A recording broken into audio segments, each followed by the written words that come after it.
So for this first example here, we're going to be determining the 15th Fibonacci number. And keep in mind that Fibonacci numbers have a specific order to them, and they're identified by their position in this order of numbers. And the first Fibonacci number is always going to be 1, and then the second Fibonacci number is also always going to be 1.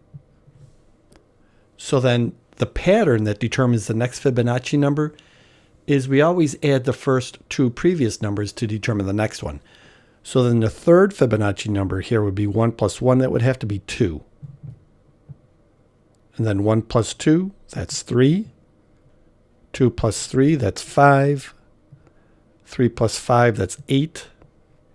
5 plus 8, that's 13. And this pattern continues indefinitely. It just goes on and on and on. 34 plus 21, that's 55. 55 plus 34, that's 89. 89 plus 55, that's 144. And again, this pattern continues on indefinitely. But the idea is that Fibonacci numbers are identified by their position. This would be the first position, the second position, the third position, the fourth, the fifth, and all the way on. By the time we're at 144, that's the 12th position.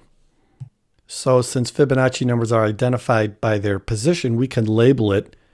We label it as F for Fibonacci. And then we have this little subscript here. So if I said that the first Fibonacci number, that's that position, that's equal to 1. The second Fibonacci number, that's this one here, that's also equal to 1. So the 10th Fibonacci number, we have 1, 2, 3, 4, 5, 6, 7, 8, 9, 10. So the 10th Fibonacci number, we would label it with an F with this little subscript of 10. That would be equal to 55. So if I wanted to know what any particular Fibonacci number is, you write down F, and then you put in what the position of that Fibonacci would be in this line of numbers. So in general, we can say that any Fibonacci number, we write it like this, which is just a subscript of an n. That's going to be equal to the Fibonacci number just before it, so we can write it as n minus 1. And then add that to the Fibonacci number just before this one, so we can write it as n minus 2. So for example, the 10th Fibonacci number,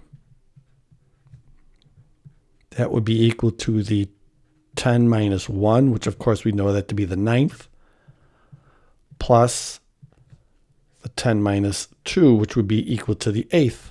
And of course, 55 is equal to 34 plus 21. So that's the idea behind Fibonacci numbers. So if I want to know what is the next Fibonacci number, which would be the 13th, that would be 89 plus 144. That's 233. The next Fibonacci number, that would be 144 plus 233. That's 377. And then the next Fibonacci number would be 233 plus 377. That's 610.